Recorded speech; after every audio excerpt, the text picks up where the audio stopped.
Shabbat Shalom. Shabbat Shalom. Shabbat Shalom. Today's Parsha is Chayei Sarah, and today's sermon is called Behind Enemy Lines. It's a salute to veterans, as hopefully everyone knows, but most of you certainly know that Veterans Day was a few days ago on Wednesday, November 11th. And it was interesting that out of the blue, I don't speak with him that often, but my nephew, who's in the 82nd Airborne Division now in Fort Bragg, North Carolina, in the same division that I was in some 30-something years ago. And he's in the same division, not in exactly the same unit, but he's in the same division. And so I talk with him from time to time, and every couple of months or so. And but on Veterans Day, he called me. It was the only phone call I received specifically for Veterans Day. I got a phone call from him. He calls me Uncle B. He said, Uncle B. I said, Brandon. Yeah, Brandon, what's going on down there? I said, Airborne. He said, all the way. And so he called me to wish me Happy Veterans Day. I thought, wow, he thinks about this. Who thinks about that anymore? Many people didn't even know it was Veterans Day. But, in our Torah portion today, we have the story of a man in the service of Abraham who goes on a journey to find a wife for Abraham's son Isaac. And as I pondered this story, the word servant was pounding in my head. Servant, servant, servant. When I think about the Torah, I find it hard not to think of its two main men, Abraham and Moses. You think of the Torah, it's hard to think about it without thinking about Abraham and Moses. And they were both servants of God. They were both in the service of God. And it is in this perspective that today's sermon is presented. The Torah mentions quite a few wars. Abraham and Moses both had their share of battles. Abraham and Moses can be seen as types of military commanders in their time. Most people have heard the expression when talking about someone who had been in the military that he or she were, quote unquote, in the service. Right? They were in the service. What service? It means they served in the military. Military veterans will often tell you what branch of service. There's the word again. Servant, service, served. They were in. And where they served. I was in the army. I served in Afghanistan. I was in, such and such. Listen to the words over and over. In the service, where I served, so on and so forth. So in a way, active military personnel are servants serving their country. Just as Abraham and Moses served God. And it's been said that, I don't know who I'm quoting here because I couldn't get an author, but and I didn't write this or make it up. But it's been said that it is the veteran, not the reporter, who has given us the freedom of the press. And it is the veteran, not the poet, who has given us freedom of speech. And it is the veteran, not the campus organizer, who has given us freedom to assemble. It is the veteran, not the lawyer, who has given us the right to fair trial. It is the veteran, not the politician, who has given us the right to vote. On May 13th, 1938, the 11th of November of each year became a legal holiday, a day to be dedicated to because of the cause of world peace, and to be hereafter celebrated and known as Armistice Day. Armistice Day was primarily a day set aside to honor veterans of World War I. But in 1954, it was amended, striking out the word armistice and inserting the word veterans. Instead of Armistice Day in 1954, and since then, it's been known as Veterans Day. And interesting parallels here. Abraham and Moses and even King David were all veterans. And at one time or another, they were all behind enemy lines, in enemy territory, far away from their own forces. The wars of the kings of Abraham, the Amalekites for Moses, the Philistines for David, just to name a few. Let me paint a picture for you. The evening of February 2nd, 1943, the U.S. Army transport ship Dorchester, this is an absolute true story, was crowded to capacity. Hans Danielson, the ship's captain, was concerned and cautious. He knew they were in dangerous waters. German U-boats were constantly prowling these vital sea lanes, and several ships had already been sunk. And the Dorchester was only 150 miles from its destination. But the captain ordered the men to sleep in their clothing and keep their life jackets on. Many soldiers sleeping deep in the ship's hold, they disregarded the order because of the engine's heat. Others ignored it because the life jackets were uncomfortable. On February 3rd at 12:55 a.m., next day, a periscope broke the chilly Atlantic waters. Through the crosshairs, an officer aboard the German submarine U-223 spotted the Dorchester and fired. One torpedo hit, striking the starboard side far below the waterline. Moments later, the captain gave the order to abandon ship. In less than 20 minutes, the Dorchester would slip beneath the Atlantic's icy waters. Panic and chaos had set in. Men jumped from the ship into lifeboats, overcrowding them to the point of capsizing. And through the chaos, 4 Army chaplains brought hope in despair and light in darkness. Those chaplains were Lieutenant George Fox, Methodist; Lieutenant Alexander Good, Jewish; Lieutenant John Washington, Roman Catholic; and Lieutenant Clark Pollen, Dutch Reformed. Quickly and quietly, the 4 spread out among the soldiers.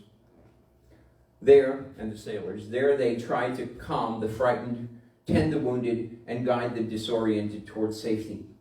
One Army private found himself floating in oil-smeared water, surrounded by dead bodies and debris. He recalled saying, "I could hear men crying, pleading, and praying. I could also hear the chaplains preaching courage. Their voices were the only thing that kept me going." Another sailor, Petty Officer John Mahoney, tried to re-enter his cabin, but Rabbi Good stopped him. The sailor, concerned about the cold Arctic air, explained that he had forgotten his gloves. "Never mind," Chaplain Good responded. "I have 2 pair." The rabbi gave the petty officer his own gloves. In retrospect, Mahoney realized that Rabbi Good was not conveniently carrying 2 pairs of gloves, and that the rabbi had decided not to leave the Dorchester. By this time, most of the men were topside, and the chaplains opened a storage locker and began distributing life jackets. It was then that engineer Grady Clark witnessed an astonishing sight. When there were no more life jackets in the storage room, the chaplains removed their own and gave them to 4 frightened young men. Quoting from this interview, "It was the finest thing I have ever seen or hope to see this side of heaven," said John Ladd, another survivor who saw the chaplain's selfless act. Ladd's response is understandable. The altruistic action of the 4 chaplains constitutes one of the purest spiritual and ethical acts a person can make. When giving their life jackets, Rabbi Good did not call out for a Jew. Father Washington did not call out for a Catholic, nor did the Reverends Fox and Pauling call out for a Protestant. They simply gave their life jackets to the next man in line. As the ship went down, survivors in nearby rafts could see the 4 chaplains, arms linked and braced against the slanting deck. Their voices could also be heard offering prayers. When the news reached the American shores, the nation was stunned by the magnitude of the tragedy and the heroic conduct of the 4 chaplains. Valor is a gift, Carl Sandburg once said. Those having it never know for sure whether they have it until the test comes. And that night, Chaplains Fox, Good, Pauling, and Washington passed life's ultimate test. In doing so, they became an enduring example of extraordinary faith, courage, and selflessness. I considered this passage in Psalm 144. Blessed be Adonai, my rock, who trains my hands for war and my fingers for battle. When you read this Psalm of David, people tend to get conflicted inside to think that our loving God gives us skill in fighting in war. After all, is war okay, or should we be pacifists and never fight? To consider that, we need to remember some other things that David says in Psalm 144. In verse 2, he says, He is my loving God and my fortress, my stronghold and my deliverer, my shield, in whom I take refuge.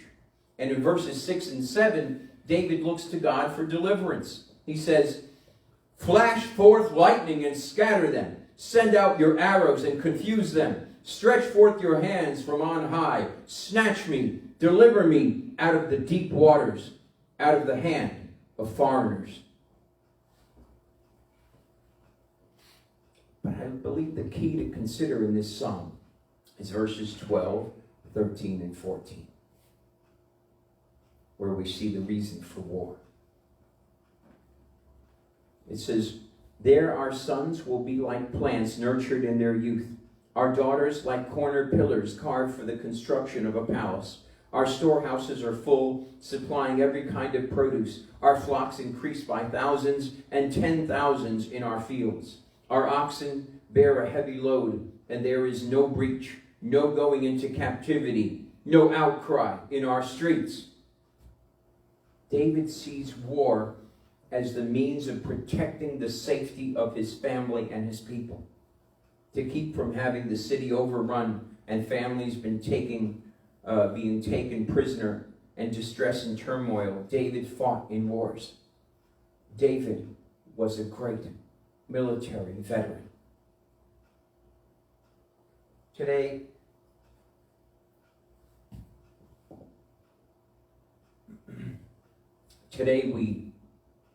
we think about veterans. And as we do think of them, if you think of them, don't just be thankful as you remember their service. Don't just think of them serving and those who died and sing some of the nation's songs. But I would encourage you to consider the next step. Think about how you can show them honor. The first and most basic way is to actually thank them. Don't just be thankful of what they did. You see somebody, you thank them. You see a veteran, thank him or her. You see a serviceman in uniform, even when it's not Veterans Day, go up to them and let them know you appreciate them serving their country, protecting your freedom. It may be that God leads you to do something more. Some people send care packages to soldiers overseas. After the deliverance at Dunkirk, Churchill rallied Britain with his most memorable speech. And in this speech, he said these words: "We shall fight on the beaches, and we shall fight on the landing grounds, and we shall fight in the fields and in the streets. We shall fight in the hills. We shall never surrender." And it reminds me of something that Paul once wrote to Timothy. In 2 Timothy chapter 4, verse 7, Paul says, "I have fought a good fight. I have finished my course, and I have kept the faith." When I think about the privilege of serving in the military, I always think of the big idea. That a soldier has to believe in the idea of being part of something that is way bigger than they are. It only works in this way. that's what they're doing. That what they're doing is more important than what they could have ever accomplished by themselves on their own. There is a greater good that drives them through the horrors of war and combat. How many saw the movie Saving Private Ryan? How many people ever saw Saving Private Ryan? The movie was set in France during World War II. The Defense Department receives a notice that a family currently has 4 sons. A mother has 4 sons serving in the war. 3 of those brothers have been killed. The 4th son is somewhere in France.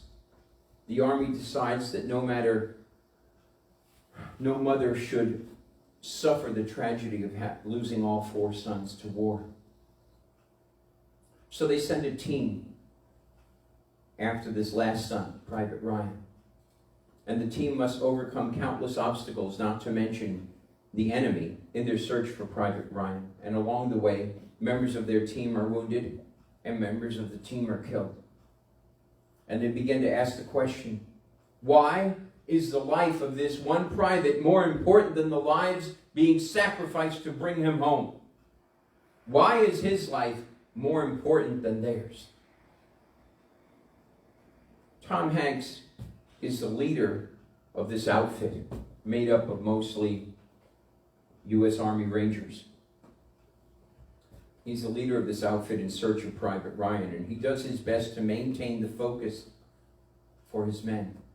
He tells them that it is not their place to question, but rather to accept their mission and carry out their orders. Their duty is to their country, and their country has asked them to save Private Ryan. Finally, they locate Ryan. Finally find him. And they tell him that they have orders to get him home. But Private Ryan doesn't want to leave his unit, because Ryan's unit has orders. They must keep a group of German tanks from crossing a bridge until adequate air support can arrive. And if they can hold off the tanks, then they must, if they can't hold off the tanks, they have to blow the bridge. Private Ryan's honor and sense of duty to his unit would not allow him to walk away from a battle that could cost his army buddies their lives. He didn't feel justified in leaving for freedom and safety, leaving them to fight.